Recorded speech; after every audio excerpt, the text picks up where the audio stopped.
If I gave you my love, I tell you what I do. I'd expect a whole lot of love out of you.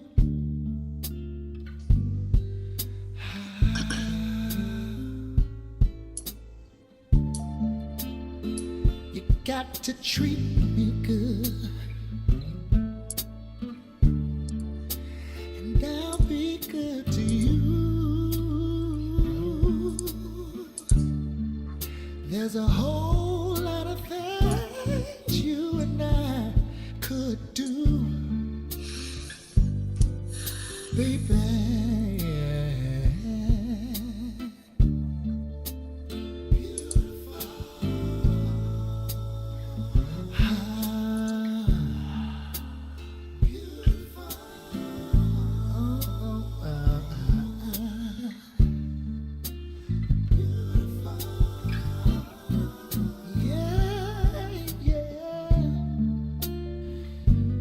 Beautiful when you get right down to it, yeah.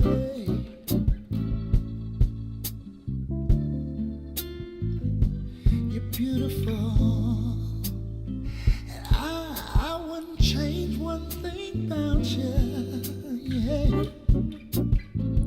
Oh, 'cause you're beautiful.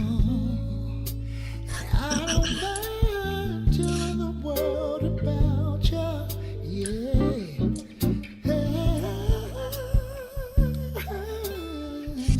You're beautiful. And what about the way you love me? And the way you squeeze me. Simply beautiful. Yeah. Thin line between being a genius and insane. God, immortal. Yeah. Every minute I fight with lethargy, striving to be godly with an intelligence quotient that exceeds numerology. Scholar body honorary, school of prophet alum, anthropomorphized lessons so I could become the heartbeat of righteousness. The everyday fight to pump the blood of kings and breathe the breath of life. Moving up like Confederates and Yankee territories in the 17th century. But it's a thin line between divinity and iniquity. The Mason-Dixon hitting and complacent decisions can't escape the collision. Time be idle like Billy, party like a rock star, fall like that girl that used to endorse Trim Spa or Nirvana's lead vocalist, the clientele of the dream merchant like Mr. Chappelle. People think I'm sick in the mind and leave the comforts of Babylon behind and book flights on airlines to Africa. Traveling the globe, accomplishing goals like Ronaldinho. The victim of a level 12 quake, I rise through the wreckage, repairing brain damage and striving for perfection. Your mind can be your worst antagonist or a true pal, and you shall become legendary and futile. Decisions of a god in training on a daily basis. I nap purposely, trying to escape it. The thin line between the mastermind and the man of the master. Which one are you after? The thin line between being a legend and being the captive. Which one are you after? The thin line between the mastermind and the man of the master. Which one are you after? The thin line between being a god and being the captive. Which one are you after? Free or rot in the industry. Babylon, the great machine, runs off solar energy. Souls power the engine. We empower our enemies. Hey, what's happening? Happy Thursday. Welcome to the green side of things. It's your man, Sadeek. And Cassiopeia. And we need you to like, comment, and share. that thing. We need you to do it right now. We're so happy to see you all out there in the audience. Come on in the room. Join us around the lunch table. We have a great show for you today. Mm-hmm. Cassie, how are you? I'm doing amazing, thank you. You are bright today. I am. Yeah, I love that. You are bright today. We got to bring in the summer. You know, we got to actually like get spring back? Because like we started to get it and then it Then left it us. left, spring left. Yeah. It's on the way back though. It's on the way back. Come back, spring. So I'm calling it all in. No doubt, no doubt. So listen, we've got to switch it up just a little bit today because we are fortunate enough to have with us, as you all see, we have brother Alden Lowry with us. He is Lowry, Alden Lowry. We got Mr. Lowry with us, and he is senior editor at WBEZ of Race and Community, and he wrote an article just in response to the climate, and I think to the Derek Chauvin verdict, and we wanted to talk to. I thought his article was very interesting that he wrote, and wanted to bring Alden. Can you hear us? Yes. Can you hear me? We can absolutely hear you. So we want to kick it off. We know people are coming in, and they usually have time for Cassie and I to banter, but we don't have time to banter today. We'll banter later on. Okay. You're like, okay. But Mr. Lowry wrote an article entitled "Chauvin Victory Doesn't Change the Systematic Racism That Costs So Many Black Lives." Right? Yeah, and so in it, there's a Alden, I wanted to point out you wrote actually a sentence, that I wanted to start with. Mr. Lowry said, "I'm still a black man. I still live in Chicago, my hometown, and black men in America, particularly in Chicago, are more likely to be killed by police than anyone else, not anywhere else. Okay. And far more likely than their white counterparts." So I kind of wanted to dive in there, what you were feeling when you wrote this, and what you were really trying to get to with the climate that's in America today. So go ahead, Mr. Lowry, talk to us about this article. Yeah, my boss, the managing editor at WBEZ, Tracy Brown, asked if I would write reflections after the verdict, and so so that was my aim. So I was watching a lot of the trial in the very closing day, and the post-verdict analysis and thoughts and feelings. At the same time, I also took a look at some data that was shared by the Washington Post. In very timely fashion, the Post did a story about black men being shot and killed by police across the country. They released that story on Monday, and as you know, the verdict came out Tuesday. And so I talked about both of those things in the piece. So I reflected on, hey, it's a moment. It was satisfying in some respects that there was a guilty verdict. For me, it was an affirmation that George Floyd's life was truly a loss that was worth noting, and the person responsible for that loss should be held responsible for it. Right. And so there was an acknowledgement of that, and then for me that it was over. Back to square one. And that's a square where we have a lot of issues. I mean, the very reason why George Floyd was killed, in my estimation, was due to, and I say in the article, the inherent fear that people hold about black men in particular. I think that's a common thread through many of these instances of police violence. And for sure, there are instances where police officers have taken what some would say are reasonable actions. But even in those cases, I think at the very core of those interactions is a level of fear, of suspicion, of mistrust. And when those things are felt by a police officer, the police officer is going to do what a police officer is trained to do, what they have been given the power and authority to do, and that's to protect themselves and to protect others. And so if I'm the person that you fear, then when I encounter you, I got something to worry about. So I was speaking in that sense. And so when I have interactions with police officers, that is something that is in the back of my mind, especially when it's an interaction in which the police officer is performing their duty. So that's at a traffic stop, or that's in some other interaction. And I think every Black man, or at least most Black men, have had those same feelings, those same thoughts. And I think it does require you to think somewhat differently about how you interact in those situations.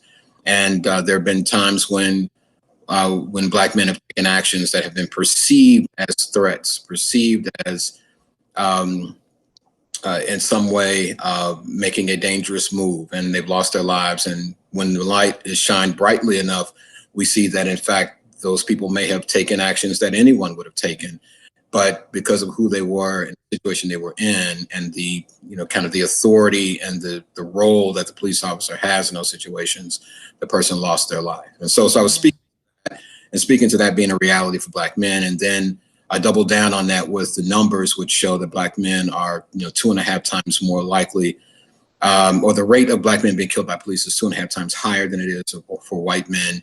And that in Chicago, more Black men have been shot and killed by police since January 1st of 2015 than any other group. And when you look at the comparison between Black men and white men shot and killed by police officers, and this isn't just Chicago police officers, in Chicago since 2015, the numbers are 33 to 1. Wow. Wow. And so that's a staggering number. So I really paused on that, and so it's by far the widest gap in the country, and then kind of went on to then make the point that I think this fear being kind of like, I think, the key ingredient to racism, to structural racism, systemic racism, and that's the true enemy here. It's not Derek Chauvin, it's not Jason Van Dyke or other police officers who have been involved in questionable shootings. It's not even law enforcement. The real enemy is racism, and racism committed across every aspect of our lives, because those are other kind of factors that bring Black men into these situations where they're encountering police. Let's say you got a young brother who's involved in a gang, is doing something he's not supposed to be doing, and he's armed, and he ends up in a confrontation with a police officer. He's running from the police officer or what have you. The very factors that put that young person in that situation, and for sure that person has made a lot of choices, a lot of decisions, made a lot of bad moves, but the environment that person lives in contributes to the actions and the decisions and the moves that they've made, and we can't divorce ourselves from that. The fact that when these instances occur, very clear violations of justice, of human rights, things that are very clearly, explicitly acts of racism, we haven't held people accountable for them. We haven't called them out on that, and we've done that throughout our history. And that also contributes to these interactions and things like them. And if we want to see an end to situations like George Floyd, then we have to really start to stand up, acknowledge racism across all platforms, and then work in a tireless fashion to end them. And so Chauvin's verdict is just one very small, minor piece of that larger battle that we have. And so that's where the real fight lies. And so that's what I point to. I walk people through a very brief kind of history. I'll talk about, we ended slavery, we ended redlining, we ended segregation in education, housing, and public accommodation. But today, we incarcerate more people on the planet than any other country, and Black people are at the top of that list. Black men are at the top of that list. We still don't lend home loans in Black neighborhoods at a staggering rates. And just to round out the examples that I mentioned, when Black people move to neighborhoods, when their kids enroll in schools, when they start shopping at shopping malls or eating at certain restaurants, white people disappear. They move away, they pull the kids out of the school, they stop shopping and stop patronizing those restaurants. It's a pattern that's happened over and over and over again. Even when we pass laws laws, even when we march and we demonstrate and we feel like we've won some level of justice, we've gotten something changed, things don't change. You know, it's almost as if we've just gotten more sophisticated in the ways in which we oppress people. It's less overt, it's more calculated, but the results are still the same.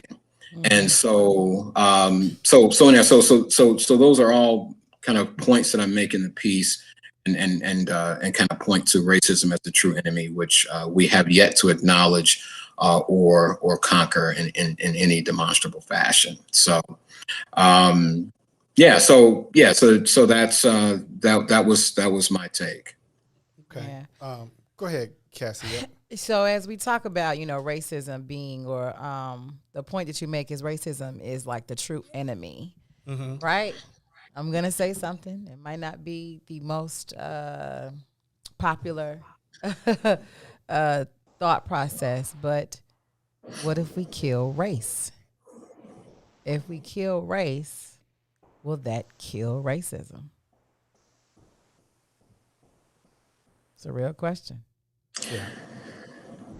It is. I would pose, can we really kill race? So racism, right? Racism is actually relatively new, as it relates to history. And forgive me, I often sometimes remember the name, but I think it came about around in the 14th century. And it was used as a tool to be able to continue with colonization by, let me find out a way to break apart people from different lands.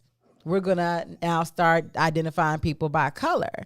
Before it was about your culture and from the land that you come from, which makes a whole lot of sense. I think it also, racism then also creates what's, I think, one is the hardest issue of Black people. This whole unification of Black people is very, very tough because it's simply unifying around something that is very superficial.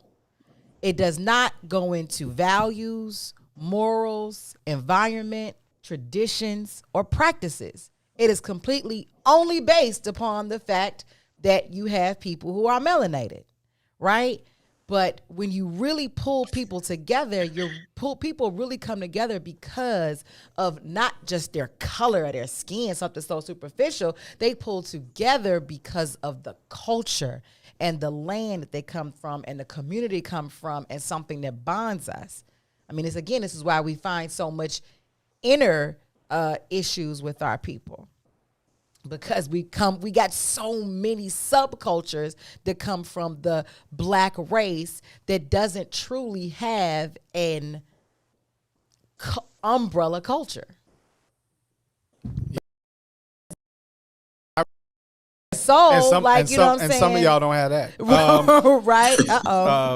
Did we lose Alden? No. Alden's right there. No. Or he was. Yeah. I'm looking at the. mine is, I have a, Yeah, you got it up to date. I'm looking at the piece. But you guys that are out there listening, Brother McQuarter, who is watching, we see you out there on Facebook. We see you out there on YouTube Live. We want to say thank you for tuning in. Thank you. Daryl says, it's my personal and professional opinion that the resolution of our issues in Western America is, as Blacks, rest in our unification, not the ability or capacity of whites or others to treat us equally or fairly. And then this is Herb, I believe, who says from Iswiz, said you'd have to assume those who leverage race wants to die, and that makes them powerless. So I'm not sure why.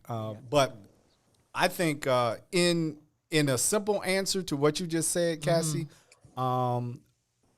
first of all, historically, you're right. Race is a new creation created specifically for colonization and separation. Other than, when you get down to, it was about lands, family, clans, cultures, tribes, right? Not necessarily melanated versus non-melanated. Yeah. So I would say, to me, yeah, if you eliminate race, or I'm big on returning to the ancient ways. But I guess the question becomes, those who are in charge, can they eliminate, or does their paradigm, and when I say in charge, I'm just simply talking about the economics, the structures, the policing, those kind of things. Can, are they up for eliminating the concept? Because although we are not all, just because we're melanated, we're all not unified, but when they see melanated, it's a group. Well, again, I think so. If we don't have to do with anybody who doesn't want to. Period. Right? We already know that there's an opposition when it comes to European cultures and those who are less melanated. Right. Right. So I think with us understanding, we digging deeper than race. So it's not like, okay, all of a sudden, poof, we don't see what our color is, right? But I think actually identifying more closely with literally the culture that you're coming from. And the many factions that come out of our people, right? You are a part of an ancient Hebrew Israelite. Not only is it a spiritual system, it is a complete culture. Right. That is also tied to land in Israel. Right. So you all can actually organize and have some ties to a nation that will back you up and support you. Right. No doubt. People always talk, there's no such thing as black land. Right. There isn't. There is no land on the globe called black. Well, Kemet means the land of the blacks. But there's no, what I mean? There's no black land. There's no black land that we all came from, right? So that now we have something to identify us, to be able to put values around, have a support system and back us, right? No, we're all trying to figure out, and we got a million black agendas out there where there's some pieces that tie in, but there's other pieces that don't. And there's this big, huge issue of how do black people unify? And I think that's one of our biggest disabilities, right? It gets in the way of unification because we think that there's supposed to be this one way that we're all going to take heed to and follow. And that's been one of and instead of us being able to identify the cultures that we naturally gravitate towards, practice, and commune with, and then those cultures coming together and being able to create systems and factions and nations, and then now we can have all of our nations have some huge conference that comes together and see where we all align and where we all can support each other. But now we're just because even white people, when it boils down to it, they're either what? Irish. Right. British, German, Russian, even Jews. No right? doubt. No doubt. So they have something they all have something to go back to, which they do go back to. It's not just based upon the color of their skin. They have backing in a land that can support them and where they actually have ties with and actually sow into. No doubt. I agree. So my question to you, Alden, is, and I think because the larger question here is not just even race or identity or even culture, it's the system, right? So whether he's Irish or not, whether he's Polish or not, he's a police officer, he's in Ohio, you're black in the car, you make the statement that racism is the real enemy. And I know you've got a few minutes before you have to go. What do you see as some of the solutions or some of the practical things that can be done to begin to erode or chip into this type of behavior? Well, there's no easy answer to that question. The thing that I posit that I think is kind of first and foremost is just really we have to acknowledge that it's there. We have to be upfront and say, hey, look, we live in a racist city. We live in a racist state. We live in a racist nation. We live in a racist society. We live in a place where we have judged, we have persecuted, we have killed people because of the color of their skin, because of their man-made created race label that we have ascribed to people. And that's the way we've lived. That's the way we've governed. That's literally been a part of our culture as a human community. And acknowledge that, really own up to it. And so, I think that is our first step. And, how we change that behavior, I don't have any real solid things that I feel like, this is definitely a way that we can do that. But I do think that we have to own up to it first and foremost. We have to acknowledge that the conditions in which we live in, the conditions that we see communities, particularly communities of color, particularly Black communities, that those conditions are a result of that racism. Because Black people are lazy, not because Black people don't do this or they don't do that. These are things that have been put upon Black people and Black communities for a long time. And that's the main reason why those communities and those people are in the conditions that they're in, and own that. And then, from there, it will take an enormous undertaking in order to address it and to reverse it and to move forward and not continue to commit it. But it has to start with that acknowledgement. You know what, I think we're at the point where I believe that the dialogue is valuable. And what I mean by that is I believe even for the first time I've been in, it's a lot of, there have been, dialogues over the years, and obviously people have laid their lives on the line to work to change the system. And we're talking about globally. We're not just talking about in the United States, right? And so, just appreciating, this type of thing. And then people from all cultures have laid their lives on the line in order to try to, bring some balance to the system.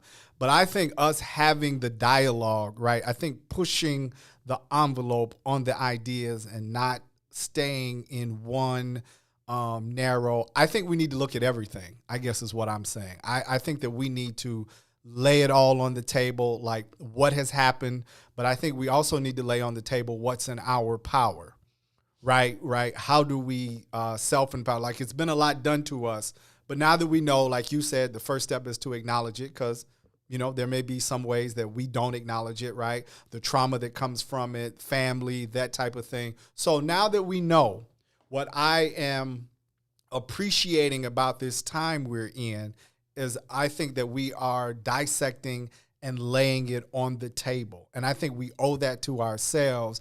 I don't think there is a right or a wrong in this, right? I think it's the ability to dissect, right? And to, I don't want to sound cliche, but kind of like think out of the box, right? I think there are, everybody's, you got to deal with it this way. You got to, people are marching, people are protesting, because one of the main questions and I think that there were a lot of people asking this yesterday, whether it was from just the regular news to CNN to even Fox or even ESPN, people were being thoughtful about the Chauvin trial or verdict as not necessarily a win, right? Mm-hmm. Or do we celebrate? But it's like, okay, what do we really do here in this moment? Mm-hmm. So that being said, I really appreciate your dialogue, and it's kind of a precursor to actually the larger dialogue and having you back to talk about it.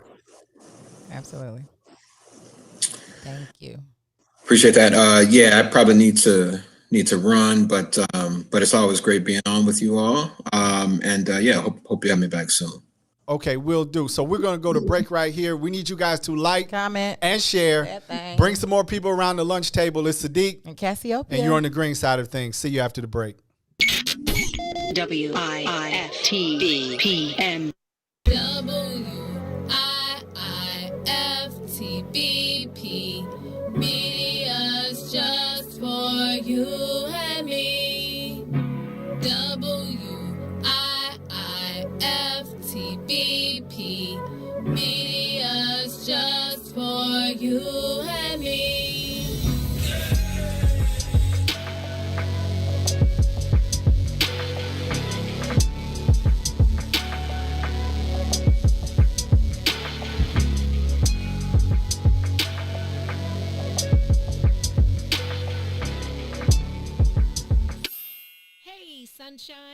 If you didn't catch the last page in the Book of Dawn, here's what you missed. So you found that, but you also, during those times, made a conscious decision to create a base for yourself outside of the Isleys or the great artists that you tour with. And from that, the Mo Fitz Project was born. Can you tell us how and why you did the Mo Fitz Project? Let me tell you something. I had been touring since I was 17. And what happened was Eve, your girl Eve, was doing different events around town.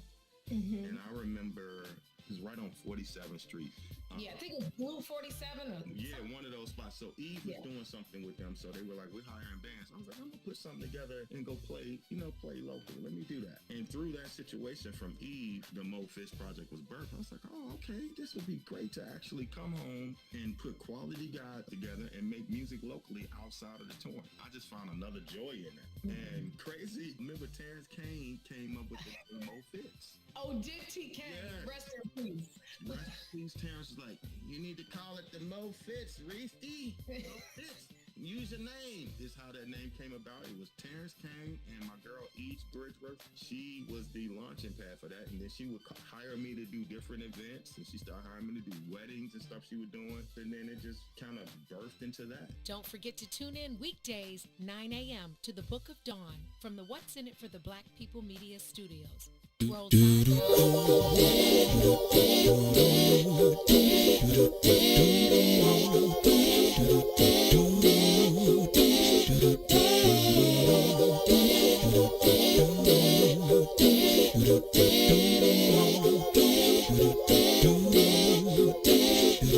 Well, sometimes I go out by myself and I look across the water, and I think of all the things what you're doing, and in my head I paint a picture.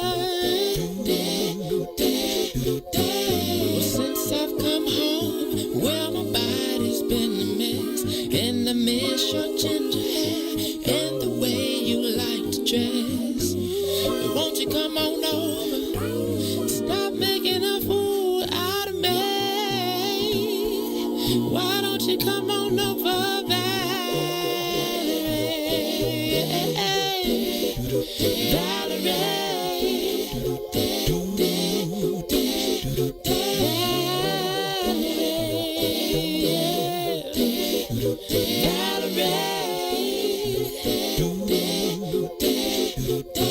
Did you have to go to jail? Put your house on up for sale. Did you get a good lawyer? I hope you didn't catch a tan. I hope you find the right man who fix it for you. Welcome back. Welcome back. You are on the green side of things. It's your man Sadeek. And Cassiopeia. And we need you to like comment and share that thing right now. We need you to do it and come on in here. Come on around the lunch table. Shout out to those of you that are on YouTube. We definitely want to mention YouTube and Facebook Live because it's not just Facebook Live. You guys are out there. Want to read some of the comments? Yes. So let's for shout sure. out to Daryl McQuarter. Mm-hmm. I've never heard that last name before for joining in. He said, this is such a refreshing platform, and I'm honored to know you all and blessed to hear this. Well, That's thank what's you for up. tuning in. Thank you. Nicole said, just popping in. Who's a Hebrew Israelite? Where's the guest? Where's the guest? Nope, no guess yet. Not yet. That would be, we was rushing. So you got to give me some time. Give me a little time, Ron. It ain't Ron that. the boss. You know Ron what I'm on saying? it. Make it happen. This is not. We're going to change the This format. isn't organized in the way that I would have it organized. So then I was like trying to and he talking to me. So I got you. But Sadeek was talking so to Nicole was saying who was Okay. the Hebrew Israelite, and that would be Brother Sadeek over here. Yes, so I'm just letting you know. And of course, just want to say what's up to Shaka and to Two in the building, of course. And you Adrian, have to be Sabrina. Thank y'all for watching. I was gonna say, you have to be careful with that. With what? With two? No. With who's a Hebrew Israelite? Because there's 30 different sects Hebrew. Well, she was Israelites. asking specifically when I mentioned it. No, for that's you. not what I'm saying. Oh, okay. I agree with you, but depending on her perception of what one is, or Well, who go she ahead, let her represents- know. Let her know what you are. No, I'm cool. I'm just saying. Let her know. And let us know. Who? Oh man, that's a whole show because that's like saying who's. You know what I mean? If you Christian, it's 3,000 different denominations. That's all. you it's can't. But holiness you is can't name sanctified. yours. No, because we don't have denomination names. So it's then- not that simple. It's not like saying I'm Baptist and she's Kojic or he's Kojic. It's not that simple. So that's why I say I don't. Yeah, that's a whole show. To say what you practice specifically. Yes. Okay. Yeah. Well, damn. It's a whole show. That's a whole show. Well, she said I didn't know that. Thank you. No, and that's cool. I'm Uh-huh. glad you did. But because I've had people come up on we'd be outside and be like, oh, you're a Hebrew Israelites because you got something to preach on the corners. They're different types. But if you're not, most people aren't familiar. Period. So like if you say Christian, Do you have a name of your community? Does your community have a name? African Hebrew Israelites. Okay, cool. That's what's up. Yeah, That's but a name start. doesn't. That's a start. Yes, That's a Yeah. start. But I don't That's want a to do. start. I don't want to do the show on that. I was just acknowledging that. That's all. Don't want to do the show on that. Don't want to do the show on that. So, welcome everybody. Welcome. You on the green side of things, and we were talking with Brother Alden Lowry, who is the editor of Race and Community for WBEZ, and he had given his reaction to his boss asked him to write his reaction to what was going on, kind of Right. with the Derek Chauvin trial, because it's a lot happening. It's a lot. She said, "I'm sorry, I asked." See, What? don't be sorry, Nicole. Don't be sorry. Don't be sorry. Don't That's be not why I sorry. You said should that. ask. Absolutely. He's a proud member. I don't know. want to be He ain't- complicated. He not. Yeah. He Yeah. not. He not on the corner. Right. There we go.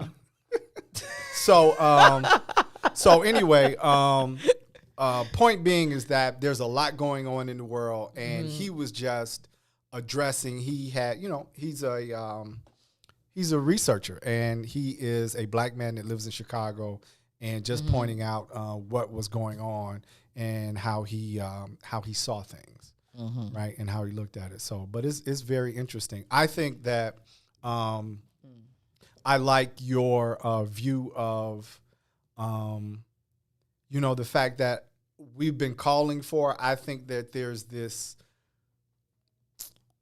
how do I want to put it? This overtone call for unity that's not coming. You know what I mean? And I think that's what you were addressing in your comments.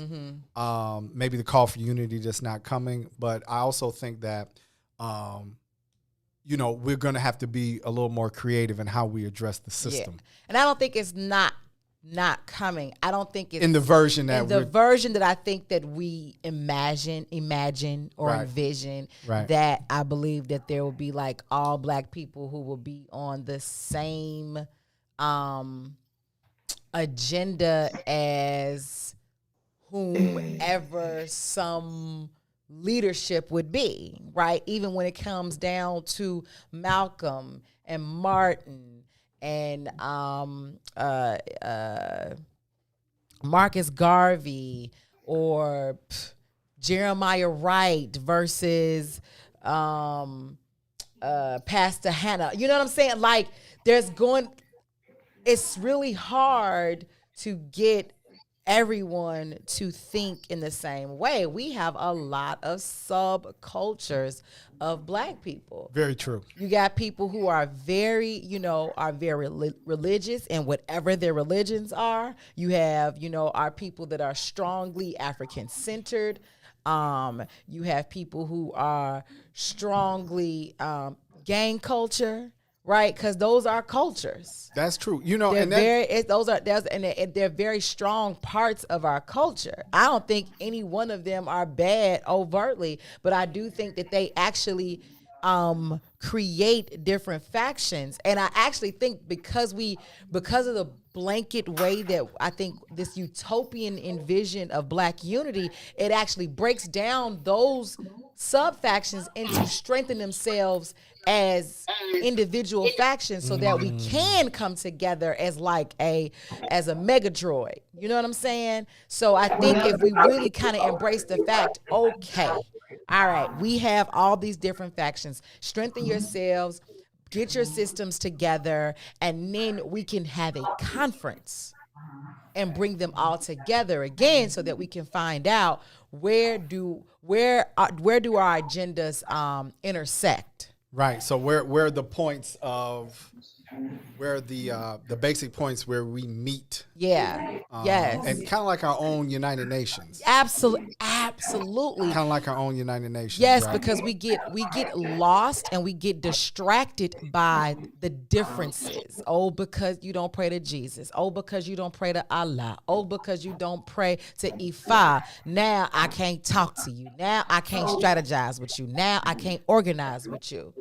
Right? Because we get that's the distractions. And those are going to stay. That's going to stay, period. All black people ain't about to become Baptists. All black people ain't about to follow Ifa. All black people are not going to become FOI. Let me ask you a question.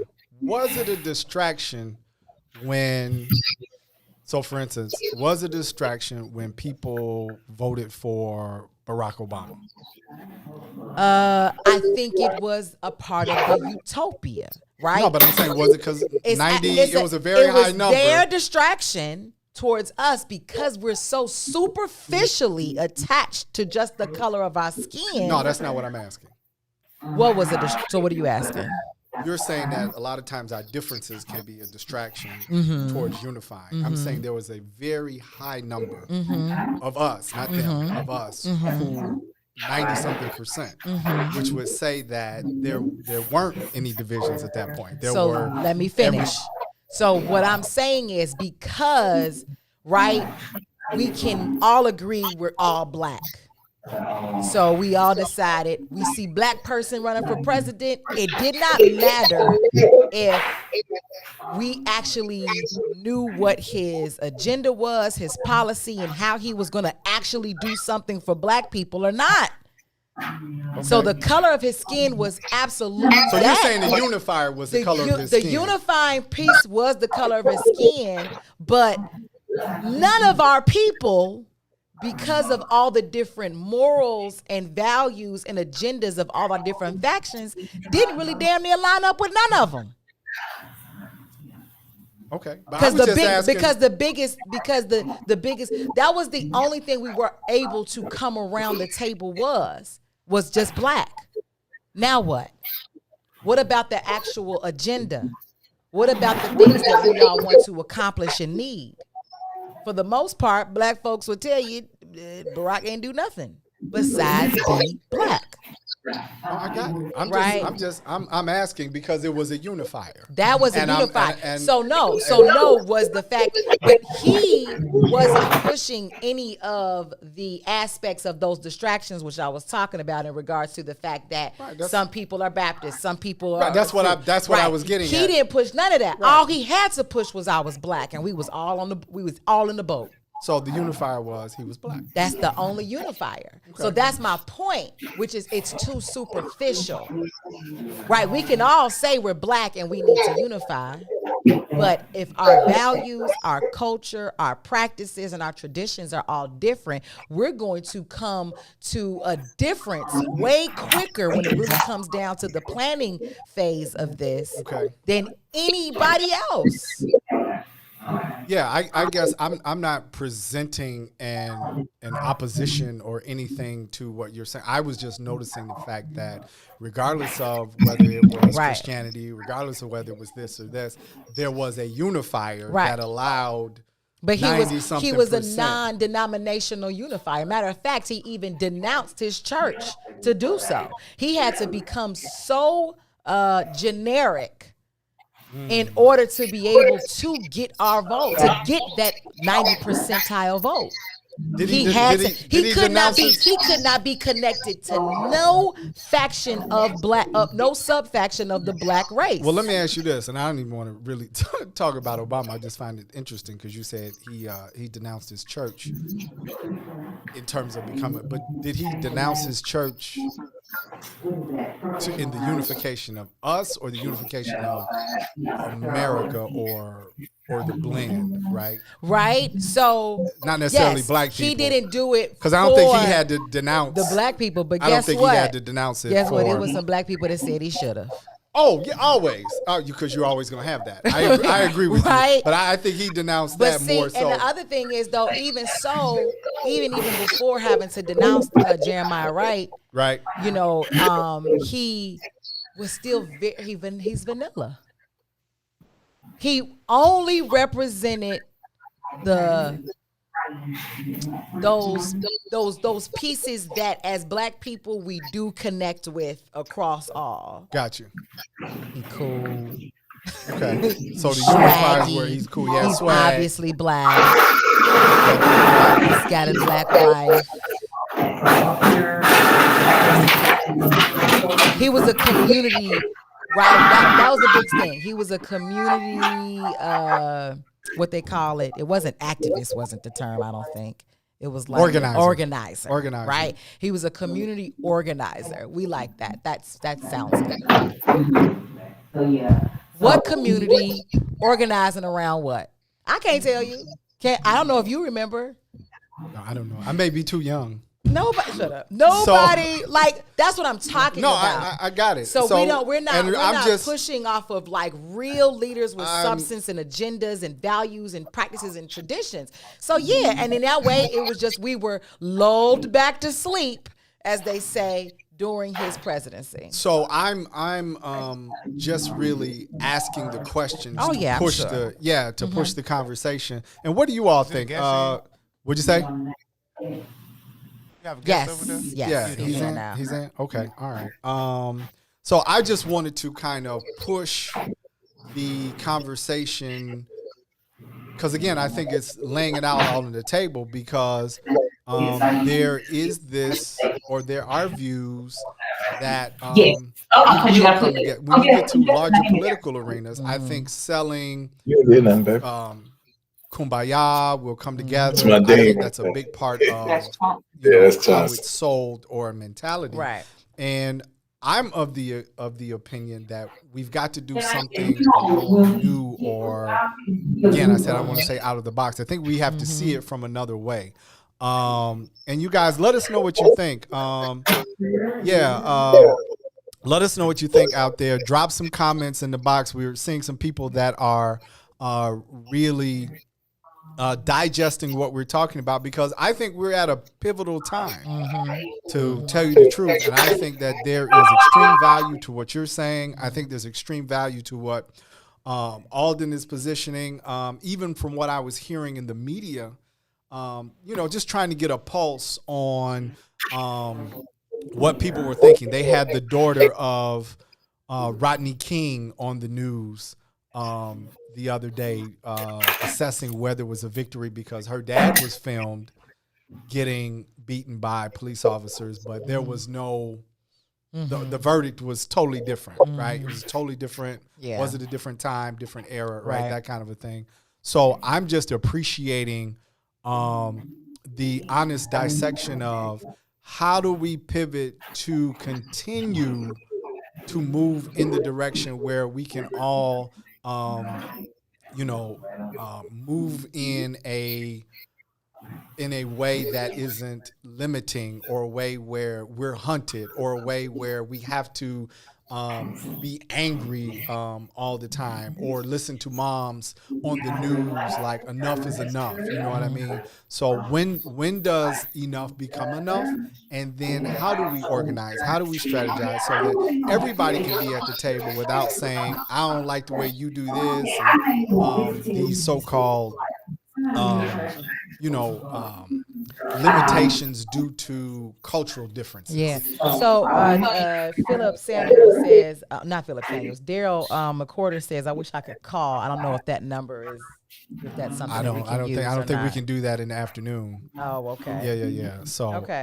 but we'll have to type what you want to say in the comments. Yeah, and we can definitely repeat we it. can definitely read as much of it as we can. So, Philip Samuel says hot mic. Not sure if what that means. If there's a mic on in the background. That's why I told you to mute. Oh. Oh, okay. I didn't even hear you say that. okay, hot mic. Thank you, Gotcha. thank you, Philip. Gotcha, we gotcha. appreciate that. All right. Well, And Brother okay. Turner says people forget the tension with Barack Obama's presidency. He was the first black president of America. Okay, I'm not. I don't know exactly what that means, but there was tension. I'm imagining. So Brother Turner is out there. But yeah, Cassie, I think there's extreme value to laying it all on the table. And I think that in this moment when you've got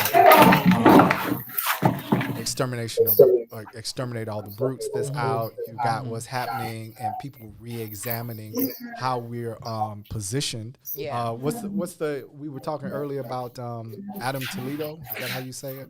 Young Latino gentleman that was shot, and then the whole I think one of the things that you brought up when you were talking about cultures was there's a gang culture, or organized culture or organization culture on the ground. And there were some people of the Latino community talking about how close it's tied to family in their community. Absolutely. A little different, but I mean, like. When you the history tied of in. gangs is, it started with the Italians and the Irish. It's always tied to family. That's where it comes from. Period. Right? It's here as a way to protect the family. Period, and to bring in resources for the family.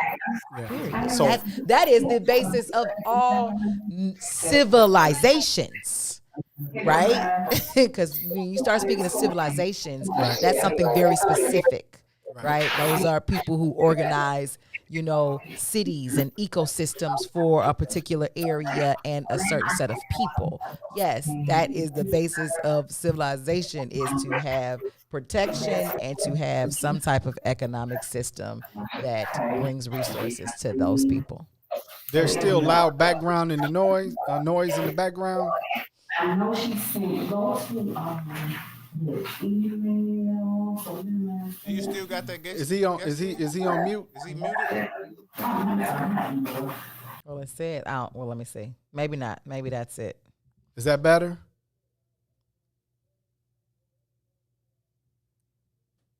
Yeah, we got it. Is that Ron's mic? Okay, so no, I don't think it is. I think we have somebody sitting in the back room, but I think that they are possibly not muted. So Ron's gonna check it out for us. So we appreciate you guys hanging in there with us. Yeah, that was Herb asking, was it your mic? Mm-hmm. You got it. It's on mute now. Mm-hmm. Okay, wonderful. Okay, yeah, is that better? Everybody's yeah, saying yes, yes. Oh, thank you so much, guys. Thank you for being out there. And then Darrell said, I'll just listen until I'm able to interject. This discussion is extremely enriching. We appreciate that. Oh, yeah, okay, much better. So you guys can hear us. But, yeah, so I think it's a very necessary discussion that we're having, and not just the traditional. And I think that's what I saw. Even I understand the reaction right after the verdict, right? People were very excited in the streets at some point, but there were also some people, there wasn't this super over celebrated, we got him. I think people were more pensive as to what does this mean? What does this really mean? What does it really mean? Yeah. Yeah, I had a text message from, one of my close girlfriends that she just made a message to a few of us that said, I'm removing myself from social media. Wow. The verdict was way too much. She literally had to go to the hospital because she just felt like she was had an anxiety attack. And she was just like, I have to, I got to step back. She said, until further notice, she has no idea when she's going to come back, to it, because she's like, it's too much going on. Please don't bring me any bad news. Wow. Yeah, it was super deep. And one of the other sisters that was in that group already did that. She did that for herself some time ago. So, and I've actually even been talking about it. And I think we had maybe a small discussion about it, that I'm glad that we have body cams so that police have to be accountable, right? Or at least we get footage that and see what actually happens, with these situations. But I actually believe that it should not be put on the news anymore. I feel like now it seems as though all of these deaths showcasing black bodies by officers being killed so much over and over and over again to the public, to me feels like what I imagine it was during Jim Crow days and strange fruit were hanging. I'm seeing now it's becoming a norm and a spectacle. And it brings about a different type of energy that I think that's firing up white officers and white people to continue with this, because them having the body cams don't matter. There was a sister literally that got shot during the verdict, and all she had on her was a knife. Now, I'm clear they was out there fighting. I heard that she was the one that made the call. They were out there fighting, and when they showed up, she was still, but it's a knife. It's a knife. When you're making this type of motion, clearly that's not a gun. So why is she shot, killed? Right. Well, he said he knew it was a knife. So exactly. So it's almost like, so it wasn't. What is it? It don't even matter. What's in her hand? But you know what? I really feel with you. You remember how I was saying that because, and Boosie made a comment in there saying she didn't really watch the trial, and I'm thinking about the comments about your friend who was withdrawing, right, and said that the verdict was too much. It brings me back to how I feeling, because I didn't watch any of the trial. Kind of about how I was feeling about watching another slave movie. And I agree. I had the same feeling when I saw, from Laquan McDonald to the young Latino man that was shot to, I was really affected by the young man. I think he was in Philadelphia or somewhere where he was shot, and his girlfriend and his child were in the car with him.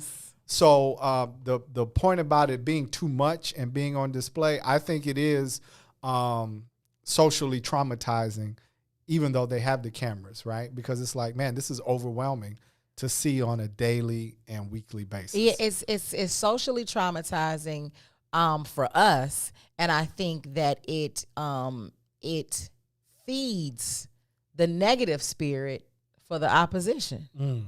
I could see that. And which then makes it grows it. It's almost kind of like, even right when you from the hood and your cousin come in town and they like, damn, somebody just got shot. That's crazy. And then you be like, oh, I see that every day. It's the same. Now it's normalizing to the entire nation and the globe. This what we do. This what we do. This what we do. Get used to it. That's how we get down. Leave us alone. Like, cool out. Wow. So I think I don't want that to be displayed anymore. Keep it for the proper people, for the family, for the prosecution, for any type of detectives. Keep it for them. Take it off the news. But it does not need to be on the news. I mean, even during the verdict, when they showed that Chauvin was found guilty, they had the picture of him with his knee on George Floyd's neck. It was the worst scene ever. Like, stop, like, putting that up. For me, it should have been Chauvin in handcuffs and then showing that statuesque picture of George Floyd. Right, him and his power. Yeah. As opposed to him under his knee. So that's crazy. Cassie, let's do this. It's heavy in here. It's heavy around. Let's switch it up a little bit. All right, let's do that. Let's go to break. We're gonna talk some good stuff. We're gonna talk some health. We're gonna talk Meat Free Made is coming up. We're gonna talk a little Black Mall. We started out. We were hot out the gate. We have 2-time NBA champion Mark Aguirre, who's coming in with us. So we're gonna lighten it up. Let's go. Mark is a great guy. He's gonna come in with us. So you all hanging with us. We need you to like, comment, and share that thing. You're on the green side of things. Come on back around the lunch table with us. We're going to take a break, and we'll be right back. WIIFTBPM. WIIFTBP. Media's just for you and me. WIIFTBP. Media's just for you and me.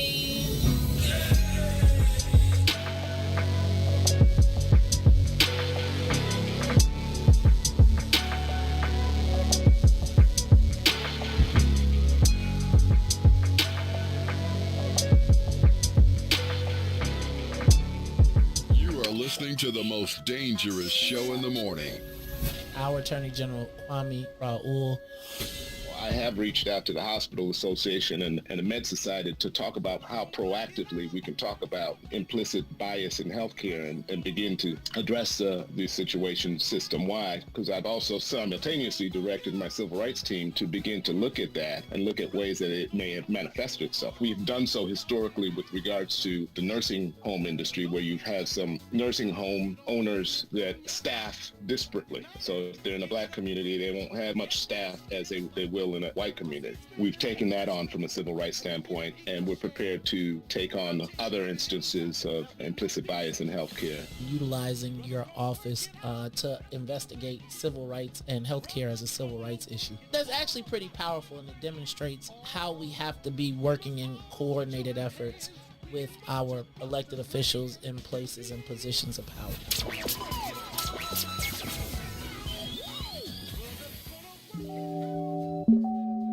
Yeah.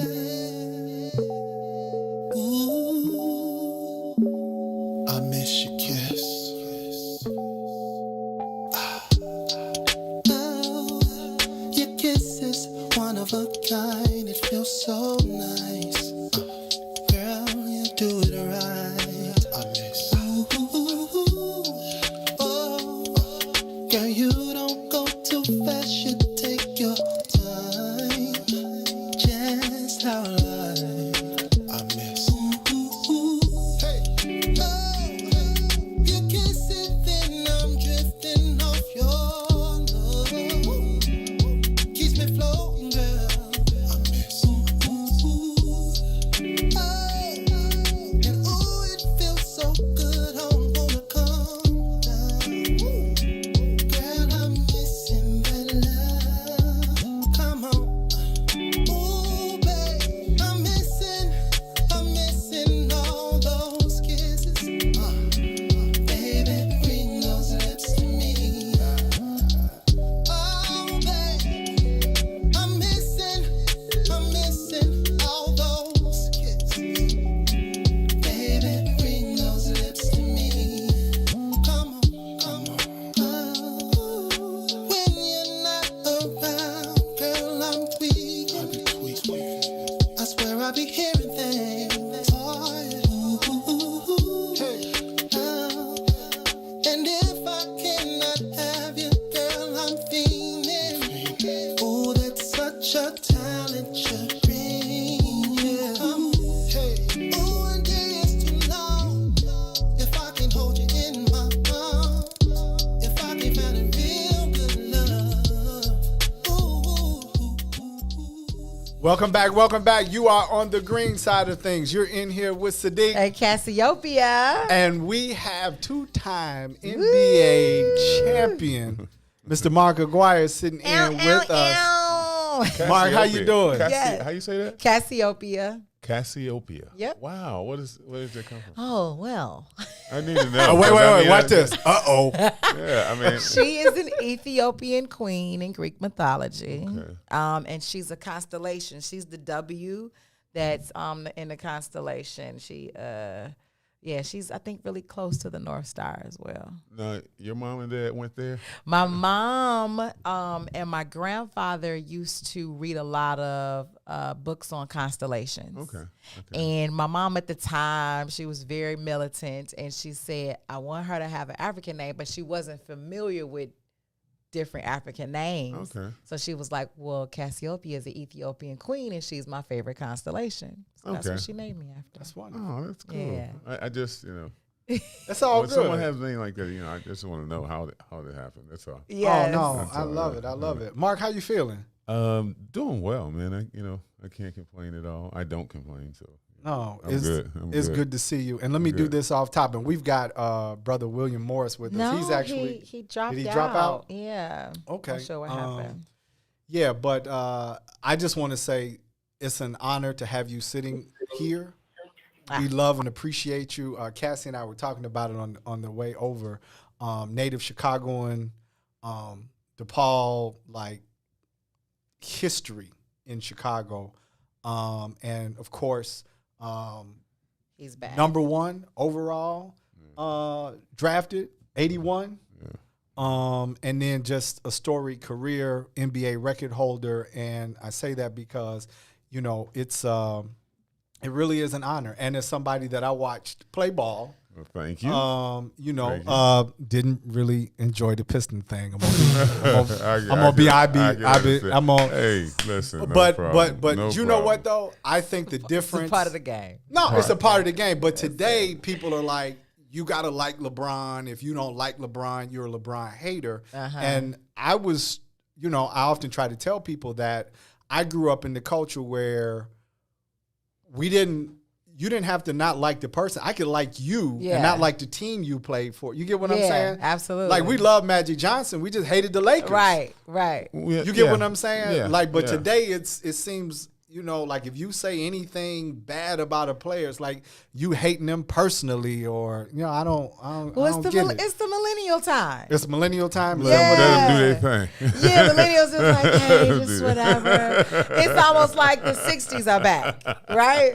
Okay. It's everybody loves everybody. So don't hurt my feelings. So the long story short, even though y'all was beating up on us in Chicago, and got those 2 championships, I'm just happy to be sitting in here with you. Appreciate you taking time out of your schedule. I appreciate that. I don't take that lightly either, because it's a combination of things that you're blessed with that gets you there. So it's not all on me. I had a lot of help, a lot of divine direction, and it happened for me. So when someone says that, I don't take that lightly. That's I appreciate that. I don't take that lightly at all. Thank you. No doubt. So let's start here. Mr. Morris is obviously he's been back. He came back. It's the internet, and we're having. It's okay. And then Can I ask, who is Mr. Morris? He works with youth. He's from Chicago, but he lives in the South, and he's doing a bit of 30 days of poetry right now. We go. He's doing a poem every day, and the reason I asked him to come in, he's in. Okay, so. The reason I asked him to come in was because we're talking about kind of all this heaviness, young men in the streets, young men and women, right. But being from Chicago, and he is very instrumental in working with youth, and has a great spirit and does it through spoken word. And I just wanted to kind of lift the spirits today. And even though we were talking about racism, people being shot, right? This is someone who's in the trenches with young men, young black men, young black women every day. And he's been speaking on Facebook and Instagram, and doing poetry every day of the week for the month of April. Nice. So 30 poems for 30 days. So Mr. Morris, can you hear us? Yeah, what's up? Peace. Hey, there he is. And he leads Project Road Warrior. And William Morris, he's a graduate of the University of Illinois. He played football there. He was a linebacker and is a personal friend. But he's been very instrumental in working with children from Chicago, from the East Coast, and from Georgia. And Mo, if you could, Mr. Morris, tell us a little bit about Project Road Warrior, and then spit one of them really, really nice spoken word pieces you have so we can lift the spirits of the people. That's what's up. Peace. It's a blessing to be here. Mr. Aguirre, man, it's a pleasure to see you, sir. I've watched you play a number of years. You Chi-Town born. Much love for representing Chicago every step of the way, family. And I ain't even mad at the Piston days, because you had to make that move out of Dallas, right? Yeah, I had to get out of there, man. It was. Yeah, I know that's right. A little And tough, family, brother. sister, what you were saying about the cultures, I agree with you, but I wanna take heed to what our elders said. You know, Malcolm X said it best. He was a Muslim. It didn't matter. The first thing that they saw was my skin color. So you might be a Muslim, I might be a Christian. At the end of the day, we Black. And we gotta unify and make the moves that's gonna empower our people. Personally, I'm saying that we need to focus on empowering our future by empowering our young people. We need to take command of our children's education. We need to take command of our homes and surge ahead. You know, moving on to Project Road Warrior, we're stationed down here in Macon, Georgia right now. Shout out to Macon, Georgia. This is where my mother was born. I came here every summer as a child. I've taught in 3 schools here. I taught at Alexander II. I taught at Miller Magnet, and I also taught at Central High School. The challenge here is just like the challenge in every inner city around the country for Black folks. Project Road Warriors is built to address that. We just created a mobile lab called Stream on Wheels. We call it SOW, because you reap what you reap is what you sow. So Stream on Wheels, we've started robotic programs here in Macon, Georgia. Why? Because that's the future. I believe that our culture needs to become an engineering culture. It's over 600 jobs in engineering, y'all. So our babies can fit in that dynamic very easily. So what we need to do as a people, we need to be focused on empowering our future by empowering our children. I don't care if you're Muslim. I don't care if you're a 5%er. I don't care if you're a Jehovah's Witness. Everybody wants their child to be excellent. Everybody wants their child to read on grade level. Everybody wants their child doing math on the correct grade level. So if we begin to put our focus into empowering our future by empowering our children, and I'm going to say it over and over because it's not about big speeches. It's about sticking to a point and getting it done. We will begin to see the change. And as far as working with the inner city, brother, like I tell the brothers, I'm not judging you. I grew up with you. You might be a gang member and things like that. I give them the story of Stewart. Stewart is a young man I grew up with. And Stewart was a Black stone to the bone. And I asked him a question. I said, was Stewart born to be a Black stone? Because he died to be one. You know, our young people, we have to begin to value our future and value our lives, regardless of what you come through, of what you've been through. Like Mr. McGuire said, it was divine where he ended up at. It was a lot of brothers. He grew up in Chicago. There's a lot of brothers that can hoop on the court, but they don't make it for whatever reason. So when Mr. McGuire says, says that it's divine, it was divine that brother made it as far as he made it. But at the same time, that brother had to make decisions each and every day that helped him get to where he's at. So brothers and sisters, it's our decision making that we have to empower and get better in if we want to make it to where we want to go. So what I want to do is I want to spit a rhyme for you, like my man said, and me and Chauncey's my man. Chauncey's my man. I love you. I'm proud of you. Sadeek. I'm glad we're bonded. Let me say that. Yes, sir. I'm born and raised in Chicago. I was born and raised on 1642 West 82nd Street. That's the address on my birth certificate. That's the south side of Chicago. I am Chicago. I went to John W. Cook. Went there from kindergarten to 8th grade. The gangster disciples tried to recruit me. My mother took me out of there. I went to John H. Vanderpool, which is a magnet school. At John H. Vanderpool, that's where I realized that there was a difference in education. The seventh grade math book at Vanderpool was the 8th grade math book at Cook. You feel me? So that's where I learned that there was a difference in education. I went to CVS High School, blue and gold in the house. CVS, Chicago Vocational. I'm always going to represent my high school. Right on. Class of 92, we did that. And I just want to get into this rhyme, y'all. It's called City Motivated. It's my love letter to the city of Chicago. It's part of my upcoming joint called 1642 West 82nd Street that'll be dropping this summer. City Motivated. City Motivated. I'm motivated by my city, so I stay on the GO like the last 2 letters of my city. We call the city that's windy. Now my voice blowing throughout the city. From Bellwood to Pilsen, from Bronzeville to Little Village, they all listen. People from the Wild 100 support me. They tell me I keep it 100. The West Side say I'm certified. They tell me I keep it real and I rhyme like I'm from the hood. When you go to Inglewood, you will see that prophecy is becoming a reality. You will hear my students rhyming and raising the roof. Psalms 8:2 says, from the mouths of babes, we will hear the truth. But this not the Mickey Mouse Clubhouse. It's a rhyme from the mind of a dude who's seen the piece of the hood, turning to stressed parents, abandoned buildings, sitting right next to the crack house.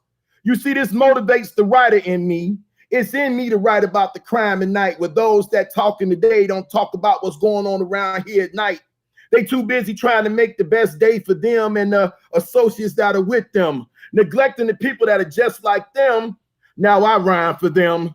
I'm not a hero. I'm just a dude that took zero, pressed it down, and shook 3 times to come up with rhymes that got you telling 3 friends that this poet named Mo Moritz makes you think. The room be quiet when he rhymes. It's like time stands still. It's real rhyming. Instead of time, the rhyme ticks. The mic is rock. That's what makes your mind lock, connected. Giving lyrics that are posed, misdirected. On the mic is a bloodhound searching out my goals. Fetch it. Hungry enough that water isn't enough. The road is rough. Who cares? Motivated by the days of sandwiches of spam. Grilled cheese won't stop me from grilling those who are stealing the peace and safety of the community, because they releasing death and destruction on the community. A community where the people look like me and them. A place where mom and them stay. Not too far from where their children stay. You right. I want a peaceful neighborhood, and I'm not moving to the suburbs to have a peaceful neighborhood. Do we really have to take this, acting like we don't recognize this, still cooperate with this? You know what? The hell with this. Rhyme me behind a mic that's shaped like a middle finger, pointing straight up with my middle finger to any piss poor politician, dealer, deaf, crooked cop, or lazy parent. It's apparent to create change, you have to have a work ethic that make it seem like you lost your brain. Standing out like the Willis Tower. It's a brother that represents dedication, discipline, and dream reaching, accompanied by a voice called power. Who rhyming harder than a rebel with the pen? Representing the city of Point Guards is an extra large MC who rhymes always on point, always rhyming with a point behind the flow. One of my students said the rhyme so hard we should stop calling it flow. Let me tell you something else before I go. I was born to stand tall. I was born in Chicago. All right. Peace. All right. Peace. Wow. Hey, appreciate that. That is Brother William Morris. Appreciate you, brother. Much love. Chicago, homegrown. And it's definitely a pleasure having you on the show. We appreciate you for coming on and sharing that with us. A little upliftment for the people. It's a blessing, family. Thank you all. I will be supporting. And Brother Aguirre, once again, bro, I got to say this, family. Way to be a champion and way to live clean, bro. No scandals, family. I appreciate it. Black man to black man, family. Oh, I ain't totally innocent now. I ain't say you was innocent. I know you ain't totally innocent. But brother, you no police blotter. I tell you that, family. Most definitely. And thank you, black man. Thank you. I thank you. Thank you, Brother Much Morris. love, y'all. Appreciate you. Thank you for coming on the green side of things. No doubt, Blue. All right. Peace. All right. So, Mike, what'd you think of that? Very impressive. I could kind of get lost in a lot of his words, considering the way he got into it about Chicago and things that you go through. I could get lost in those because they're kind of real. A lot of that stuff is really real. You know? So that's familiar with me. I'm familiar with a lot of that. Yeah, that's beautiful. Absolutely. I think one of the things that stuck out with me in a little lighter point in his poem was City of Point Guards. How you feel about that? Not really. Not really. City of Point Guards. It was one or two. Just a few. I mean, but you good friends with a homegrown point guard. Yeah, absolutely. Yeah, he went number 2. I went 1. Oh. Do you all joke about that? Do you like No, he understands that. Oh, okay. All right. No. All right. Facts. It all depends on just how things flow. We're not in control of how, things go like that, especially at that day and age, about how your career goes. And, I mean, you're in control of how you play, but so much of it is determined on the narrative that is put behind the player. So, that, but in the trenches, there's a different respect that goes on from player to player, because a lot of guys don't get their respect, and a lot of guys get too much respect. Like anything else.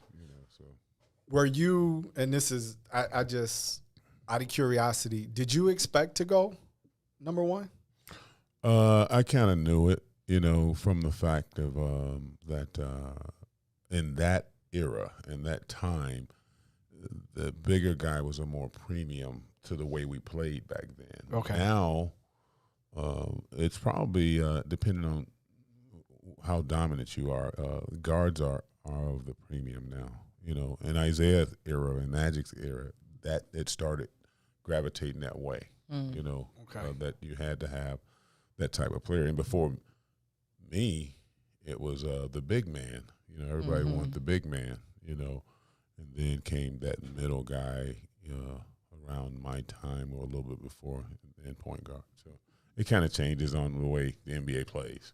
Got it. Kind of changes, Got it. So let's tie. We came off a very heavy first half. We want to lift it. We want to get into a little bit of the vegan conversation with you. We know that's what interests you just a little bit, because we talk about healthy stuff on the show. But I do want to tie in. Ironically, yesterday or after the verdict, I'm not sure exactly when it was, but speaking of this respect amongst players, you've obviously been in some very high pressure situations. Yes, absolutely. And LeBron James tweeted out, and it was from anger. It was a genuine tweet. He didn't mean any harm. Right.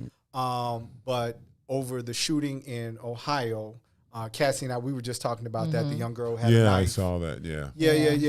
And he said to the officer, and not meaning any physical harm coming for you, he would just said, he was talking about in terms of like Derek Chauvin, like verdict. Mm-hmm. In other words, we're not letting this continue like that. You're gonna have to be accountable. You're next. As well. You got to be accountable, and he actually said accountability. However, I'm not going to say drawn out of context, but I do believe that his tweet was used or kind of misrepresented. He didn't mean that, but his words were taken as inflammatory. Everybody knows LeBron doesn't mean anything like that. But that's where we are in society. Yeah. That's where we are. We're going to take it like that, and we're going to move it where we want to move it, and try to create a narrative around where we want to go. So, to those who attack him from saying that, have your day. Have your day, because we know, everyone knows that, that the people that are really focused on creating a better place for all, that they didn't take it that way. They did not take it that way. But, it's good. A couple of days, let them go where they're going to go. But, I looked at that, and I was where my mind went is the fact that as a sports figure, and then move to the fact of what shakes the ground of America and what really happens. And if you really step back and look at it from an athlete in a sport, a sports figure, we shake the ground. Absolutely. I mean, and when I look at it, I say we really shake the ground because, when all the sports figures stop playing ball, stop games, stepping up, all the way to Kaepernick captured the entire world by just kneeling. So, my mind went to I think for, athletes' point of view is that I think they should move high up on our agenda now. I mean, it shouldn't go away. It should even take another level up. It should go up higher on our agenda, meaning that, let's make a place where we communicate on all decisions. Right. Meaning when they're coming out of Washington, you know, all of them, like we're talking about the George Floyd bill, they, you know, knocking it down. You know what? Let's stand on it. Yeah. You know, let's stand on it and let's talk to our young kids about it. You know, we have 1 billion basketball camps a year.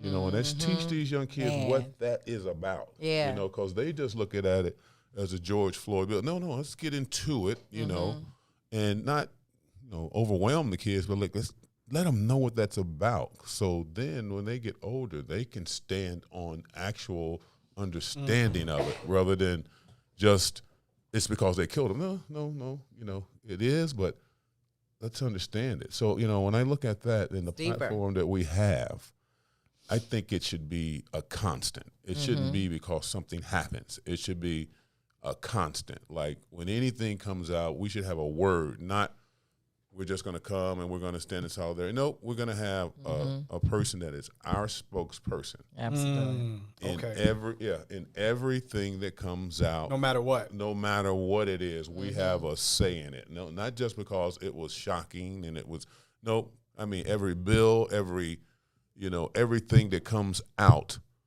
we should start developing a word for it, you know, and then be a part of the conversation, you know, not go rogue, but, you know, you got to include us. If you're talking about sending a message out to the world, why shouldn't we have a word in it? Or not, you don't want us out there rogue, right? You know, so let's come to a point where it's we organized. discuss, a little bit, because when we it's organized and it gives chance for reflection as well, you know, because sometimes even, I love the fact that, you know, our athletes who have these platforms are now speaking out, but not all the time are they profound or really critical. It's sometimes even knee-jerk and reactive, sometimes even when they speak. And it's not to the best advantage of our people for them to then use that platform and then misspeak as well. So, you know, coming together and organizing, and then to bounce these ideas off and be able to get more research, more data, and be able to actually come out and have something of some substance to say. That you just totally cleared up what I was, you know, trying to say that we should be doing, is that the fact that we should have the same message. Yeah. You know, it was easy to have the same message of Black Lives Matter or we get together, because it was, you know, pretty much laid in the sand. Yeah. That's what it is. Yeah. But when you come down to other issues, you know, they require a complete and joint message. Yeah. Meaning that, you know, if this comes about, our group should have, you know, a spokesperson to say, look, this is what's going on, and this is the message that we're giving out, and it should be totally agreed on by everybody else, and then totally communicated to the entire league, saying that this is our position. So now, you know, guys will step out with a little cover. You know, they need a little cover, meaning. Well, that's where. Because, well, first of all, I mean, I think what you're saying is right on point. I think it's a little more sophisticated than what's happening now, right? This whole coming together piece and what Cassie's talking about. But my question to you is, let's take Colin Kaepernick for instance, right? This idea, do you feel, because you've been in the locker rooms, you're probably in the conversations right now, I'm sure you get the calls, do you feel that there is this weight of my career versus my stance, right? Because you've got somebody, I mean, you were saying, you know, provide them with some cover. Like, how do we do that? How do we support the athlete that feels like, yeah, I want to say this, I want to coordinate, I want to make these efforts, but let's be real, Colin Kaepernick got blackballed out of the league, right, for taking a stance or going above the message, so to speak. How do we do that? Is that a fear? Is that something that guys face in the locker room, feeling they can't be authentic because it will damage their career? Yeah. I mean, I could see that, but that's why, you know, when I basically said cover it, meaning that let's take it to the political world, meaning that whether you're a Republican, whether you're a Democrat, before something goes on, you look at it so far as a group and say, we want to say this as a group politically so that you're not out there standing by yourself. Right. And right now we've moved ourselves into a point where we're actually we have a big say-so in what's going on. And this is new for us now.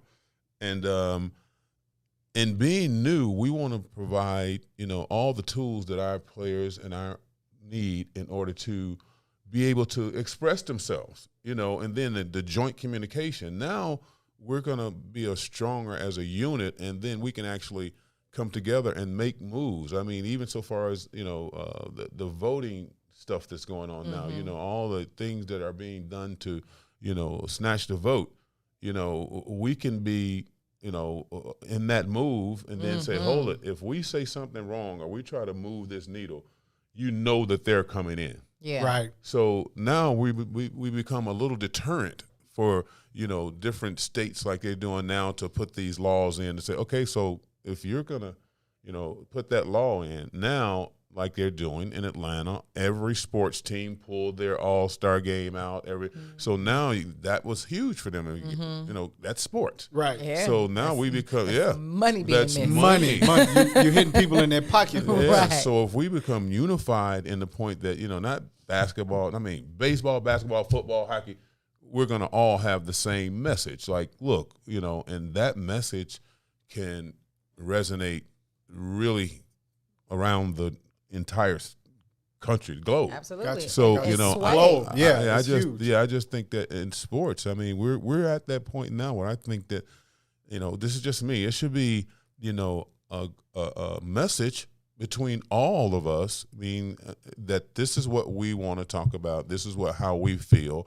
And when you have different officials in different parts of the state trying to do stupid and ugly things, we speak on it. Like, and now you'll get more of our youngsters interested in not only sports, interested in who you are, what you say, what you stand for, because we don't put enough out there like that. They're like, oh, he stands for that. Yeah. Or he eating Wheaties, Yeah. or he wear LeBrons, I'm wearing LeBrons. Right. No, we don't like that official because he wrote this, okay? Now when you vote, get him out of there. Yeah. That's a huge platform that is not far from us. It's really not far from us. Wow, you talking about some that would be the next level. Next level. Yeah, that would be next level. But we're there already. Got it. And the thing is that having somebody to actually make us a political factor. Absolutely. A pack. Make us a political factor, meaning that how do we move this from being just a tagline to being playing in the arena, meaning that you don't want anything coming out of whatever they call it, the sports group. You want to you can't do that, in there because they're gonna come out. Yeah. And if they come out, now that's where the money go. Where the money reside. Well, that's where it resides. Yeah. So far as our little area. Absolutely. And then you get corporations. Where do they advertise at? On your game. All day long. So now corporations don't want to piss. They don't want to piss that off to say, hold it, I'm not playing if you're going to put that guy up on that company up on the screen. Yeah. And that's, a couple $100 million. Yeah. So I think if we think a little deeper, I understand where we are, but, I think it's a must that we play in the political arena. Yeah, absolutely. I think it's a must. Well, let's do this because that's the one of the first times I've really heard that be articulated like that, from a player, right, in the arena like that. And I'm sure you guys kicked out of Dallas. That's why you got kicked out of Dallas. Okay, so let's do this. Let's go to break. Ryan, can we go to break? Let's go to break, and then we'll come back and talk a little bit about you getting kicked out of Dallas. But you on the green side of things. It's Sadeek and Cassiopeia. And we have two-time NBA champion and Chicago born and raised Mark Aguirre's here with us today. For the shine. We're going to go to break. We'll see you on the other side. WIFTBPM.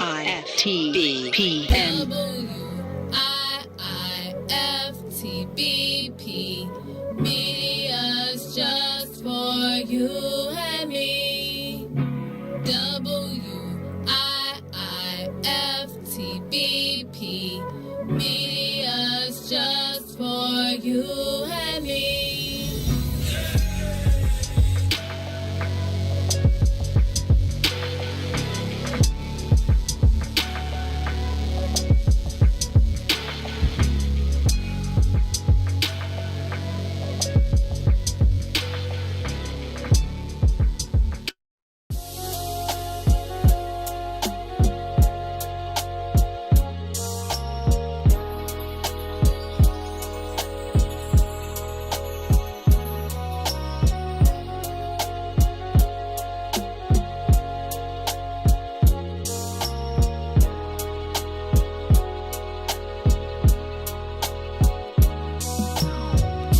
You gotta know that it's over.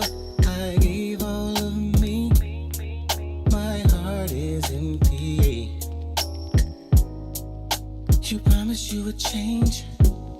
You said forever, you and me. Look at what you've done to me. I'm torn apart. I'm picking up the pieces you left to me. How selfish could you be? I gave you the world, and you still couldn't be deep. I forgave you when you cheated. I guess it didn't mean a thing. No more excuses. I packed your bags, they at the door. 'Cause I'm through with you. Can't believe the things you put me through. I gave you all my love and then this what you do. Everything you did about the comeback, you gon' get this karma. Nothing karma. You end up losing everything you love. You about to get it. Every single do. From every single thing you lose, you gon' get this karma. Ain't no escaping that. And everything you did is coming back. 'Cause payback's the door. Payback is a door. You got to pay it back to me. Payback is a yeah. 'Cause I didn't deserve it. It's a dog. It's a dog. Leave me alone.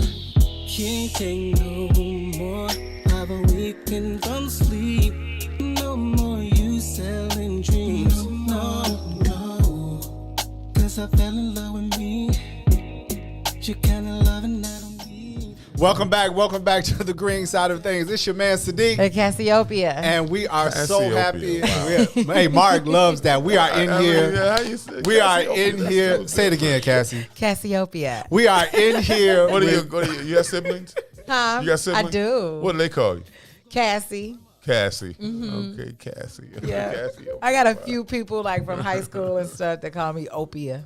Ah, that's cool. Yeah, Opia. yeah. Cassiopeia. Okay. That's So we in here trying to have a show while Mark is enjoying Cassie's name and Cassie is enjoying ever talking been to a about her Cassiopeia? name. No. Her.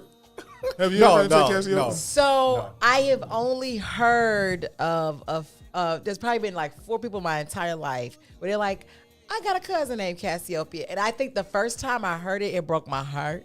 Oh, you thought you were the only one. Aw. I did. Guess what? You're the only one I know. There When you go. Facebook started, there were 11 other there was 11 of us in 2006 when I first got on, at least on Facebook. Wow, No, that's when really? it started Yeah, they were really in the mostly white universe. girls. But that was like, what, 10 billion people? I don't know how many it was in 2006. 10 billion? 2006? I don't know if it was billion yet. I think it was still in the millions. No, it had to be more than I that. think it, because they Talking about only, they Facebook? don't, yeah, because they'd only started, I I don't think, a few remember. years before that. I don't 2006? Yeah. I don't I remember. had to figure out when they started because they immediately came crazy. I want to know. Okay, I'm sorry. No. It's all good. Somebody said they were lying, Cassie. Boosie, what's happening? They was lying about That's their what Boosie names. said. Yeah, that's what Boosie said. They was No, lying. you And know. Cassie's the only one, you all. So I we know, thought we right? just letting her Nobody know. ever used that. They right. didn't. Just drop it. As far as me and Marcus are, you the only one. Right. You the only one.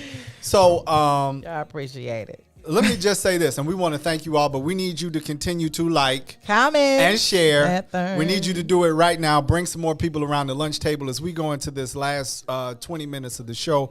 We're sitting in with Chicago native, NBA champion, and community member. Yeah, see, I think too deep. No. First of all, let me say this, because we talked through the whole break, you all.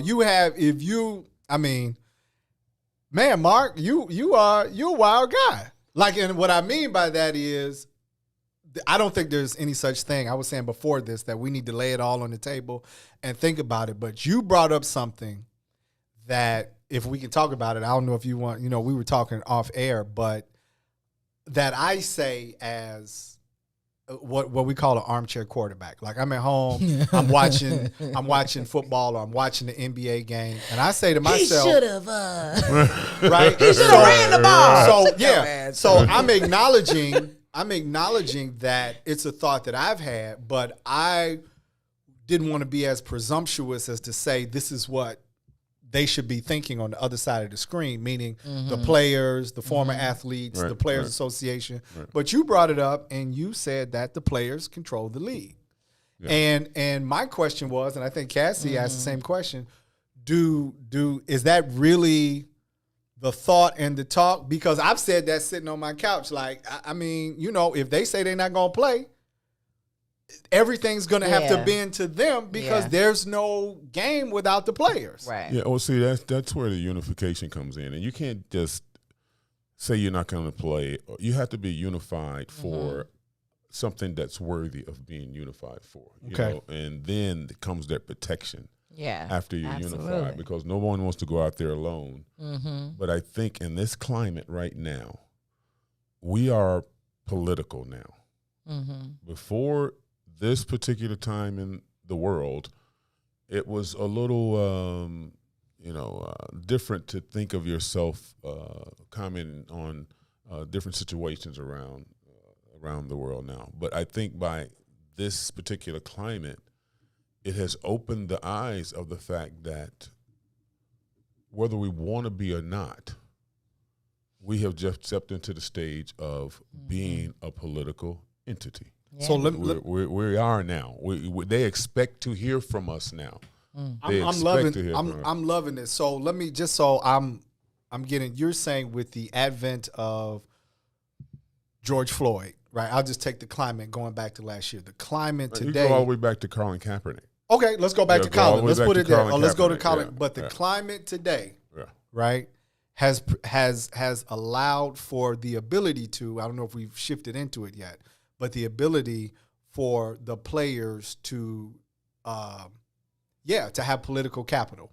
Yes, we'll have to look at it. And embrace that. Embrace it. I think they've always had it, but last year. But I think some of our political officials who understand where we are, black, white, indifferent, every ethnic group has somebody in sports. And my perfect world would be, for that group to have a representative, of their color, of their nationality, become a part of this group that does nothing but look, monitor, and be able to, get with other groups and agree upon a stance, and then communicate that to the entire league. So now you have cover. Yeah. You have actual cover, because they're going to know their work is going to be finding out where the wrongdoings are, understand how to motivate and get together and, make a difference. If that person has to be out of office, he knows exactly what to do in order to get our word and our narrative out to say, these are the things that we don't like about this gentleman. Watch those things, watch these things. We don't individually have to say blah, blah, blah, blah, blah. We don't have to do that. We can actually have a spokesperson that, actually has a word from the NBA, has a word from the NFL, or has a word from that collective sports group, is that this is how they see this, and we actually, we sway voters.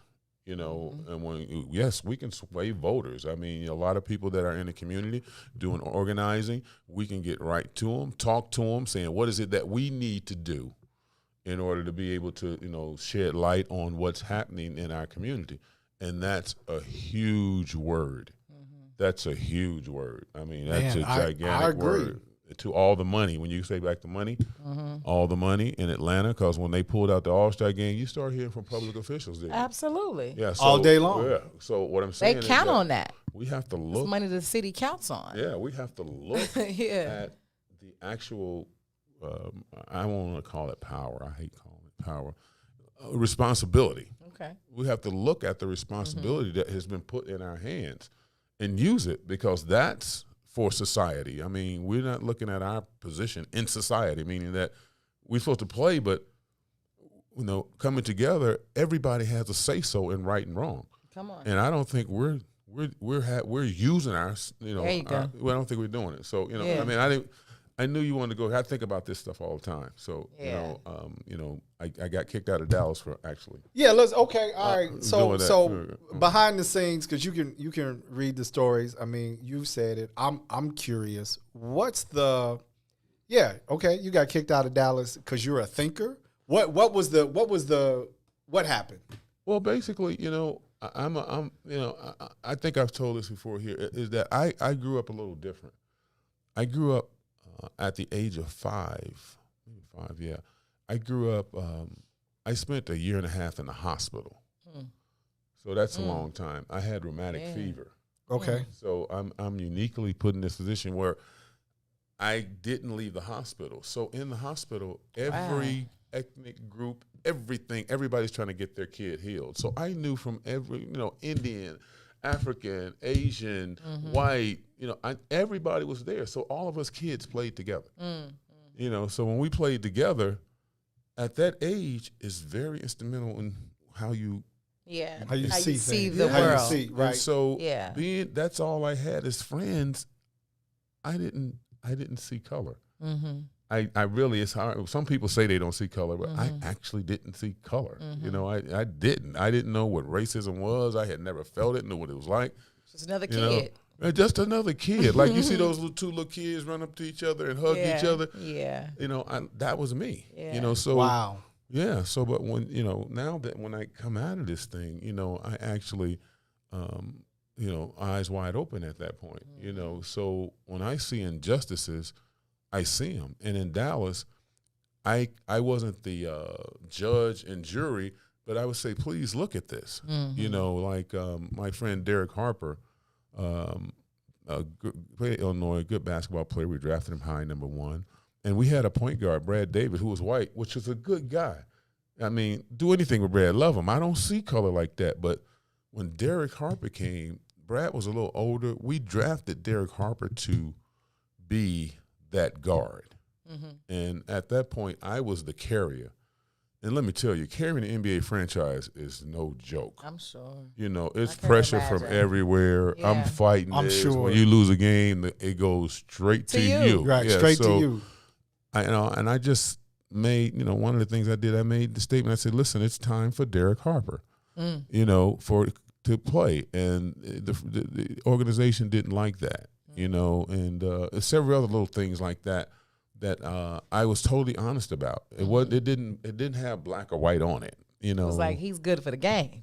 I mean, I'm looking at us as I'm looking at us as a team. We need the team to work. We need him on the floor. Yeah. Well, we had a draft where you know these guys, which is Karl Malone and you know Joe Dumars, which I eventually got to play with. Right. Love Joe.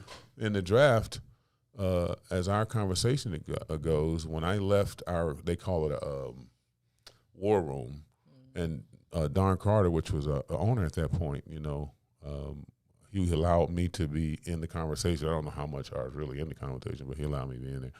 And when we left, I know at the end of the day, our picks was supposed to be Karl Malone, if he was available, and Joe Dumars.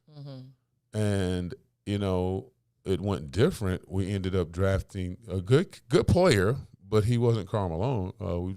He played here, Bill Whittington. And then we drafted. He's on air now. Yeah, we drafted Uwe Blab.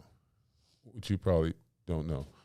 But in my humble opinion at that point, if I'm going to stay here carrying your franchise, I want to know who we're drafting. I have to play with them. They have to ride my back before they get their wheels. Right. And when the draft changed that way, I was hot. I was like, this is not what you told me. Yeah. And I voiced my opinion on that, because I'm a part of you. I'm a part of this franchise. I'm a part of Dallas, and I'm trying to get Dallas the best product.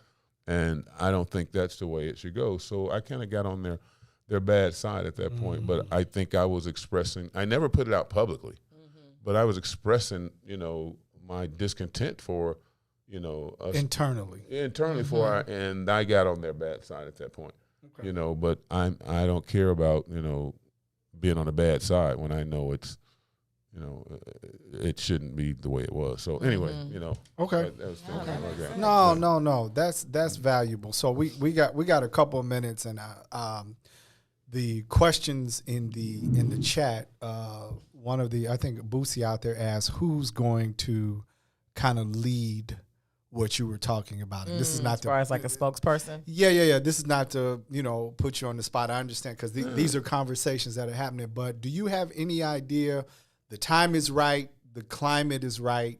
Going to the next level. Is there somebody or in the circles that are looking to kind of lead what you're talking about or put this together in terms of this unified voice or political capital? I can't say an individual, but what I'm saying now is that Adam Silver is the perfect guy right now, because he looks at it. He stopped the NBA from playing. He jumped out there with them and joined hands with him and say, look, this is a wrong. He stepped up. And I think by him stepping up, there should be a meeting of the Players Association with the NBA Players Association with the NBA, saying that we are a political force now. How do we control that message coming out of us? Because we have to be together. It can't be the NBA, then it can't be the Players Association. It has to be the NBA together. Both parties. So I think that I hope and I pray that that conversation starts, and it's primed to start right now, because we can't go back now. We can't come out and talk about something like that and talk about all the wrongdoings and talk about things, then all of a sudden go silent. That's really, that would be horrible for us. So right now is the perfect time for that conversation to be had, because it's much needed, it's perfect, and we put ourselves in that position whether we want to be or not. We are there right now. I'm sorry. Boosie says Google's Adam Silver. Oh, she didn't know who Adam Silver was or is. Oh, I'm sorry. He's the man. He's the commissioner. Commissioner of the NBA. Of the NBA, right. And I guess Chris Paul is the president of the Players Association. Yes. So, it's an injustice if that doesn't happen. I think it has to happen right now. I think it has to happen. So, man, I've really enjoyed. It wasn't what. Oh wow. Yeah, it's man. 2:55 it's already. 2:55. But I'm saying no. You don't have anything to be sorry about. We were just listening because you again.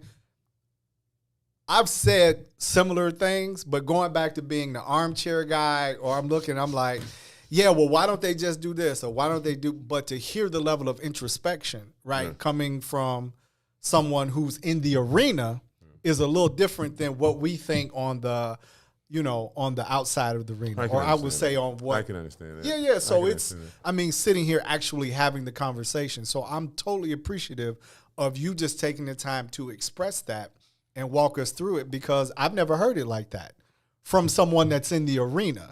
And I think all day we can be on the outside and be like, they should do this and they could control this, or if the players got together, they could just do that. But to know that that conversation is happening on the other side of the fence, I think that's different and worth listening to. Yeah, well, it's not easy, but like I say, in my era, the climate wasn't right. Okay. The climate was not right because, like the lady said, What she tell him? Shut up and bounce the ball. Oh yeah, shut up and dribble. Shut up. I and got dribble. it right here So because I was right. When you Shut talk up and about dribble. shut up and dribble, for you to just think that at that point that you could actually say that to a person. Oh yeah. Just think about what it was said. That was like, basically, you should have no say-so in what our society does. That's absolutely what she meant. Yeah, That's absolutely what she Absolutely. meant. That's what was said. Shut up and dribble. Shut up and dribble. You don't forget about what we're doing, that things that gonna affect you, your kids, your wife, everybody else. Just shut up and dribble. That's how I took it. Yeah, I mean, that's how we all took it. Yeah. And there are others out there, including some of our people, Man. that don't value artists and entertainers. They look at Just you all sing for me. as one Right. as one note. Just sing. Wow. Right? Real Like you're talk. not a whole individual Can that's you believe articulate that? and thinking. Can you believe that? Right. Just think about that. Unfortunately, Just I think- can, but it's terrible. It's That's terrible. like incredible that you could actually have the nerve to say that to me. Yeah, absolutely. You know, how do you? So you're saying that? Okay, well, am I half a person Right, now? right. What am I? Uh-oh, well, Yeah, come well, on. Now well, now we getting now back. now we now going getting back to yeah, slavery. 3/5. Yeah, but what I'm Right. saying is You're that, not I mean, qualified to speak on Yes. the totality of what you experience. So just sing for Yeah. me, just dribble, Yeah. just throw the football, basically just be quiet. But Shuck and jive. Right, shuck and jive. But You're you a know, minstrel. Yeah. I mean, I look at that, like I say, is that I don't, a lot of people say that they're not prejudiced. And I really actually feel that to my bones, because of the way how I grew up. Meaning that I seen the moms of other ethnic groups bawling in the room because they just lost their child. Wow. You know what I'm saying? And that was my friend, and he was Indian. So I try to be very careful when I say things, and I think about, how everybody feels, but then also is that I can't feel that way about a Hispanic. How can I do that? How can I have the nerve to say something that makes you feel smaller than the human being that you are?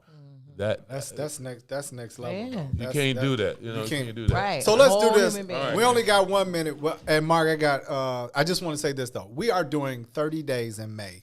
We're doing all of May meat free. Meat free May. Are you willing to join us in May? I've done that. Well, but we my asking- daughters put me in Daniel fast. You ever know? Oh yeah, Yeah. no Daniel. But are you willing? Can you join us in May? Easy. Oh, that's what's up. Because That'll help me. That'll help you. That'll help me, So yeah. look, It's so fun. for those So of it's a you great all, program. yes, Yeah. Mark is going to join Oh, us I'm in for that, Meat yeah. Free May. I'm So in that. we got that out of you, and you got to come back. You got to talk to us. You got to talk to us some more, man, because you are brilliant. Should be no surprise, right? So we're not saying, but the level of authenticity. No. The level of authenticity and I'm conversation. just honest in my thinking. I don't call myself brilliant. Nah. I draw it on honest. I just try to be honest in my thinking. Maybe there's a brilliance in honesty. Maybe there is. Maybe there's I a don't brilliance know. in I honesty. just try to be honest in my Well, thinking. Let's brilliance do that. just means bright.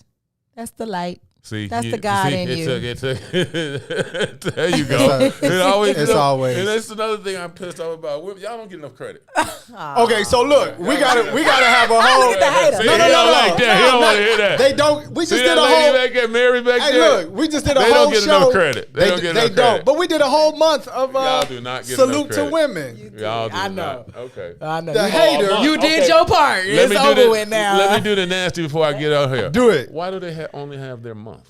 Come on. That's not what I meant. It's being drug out of Yeah, context. see the narrative? Right? Yeah, see what it did? So now I'm LeBron. Listen, you all. You've been on just the turned to LeBron. right. You've been on the green side of things. It's Sadeek. And Cassiopeia. And we had the honorable, the man, Yes. Mark Aguirre, Thank you NBA champ, so much. Chicago Right. native, and just a beautiful spirit. Yeah. And we thank you very much Thank for sitting you. in with us. Catch us Tuesday. Have a great weekend. We love and appreciate you. And as we always say, peace.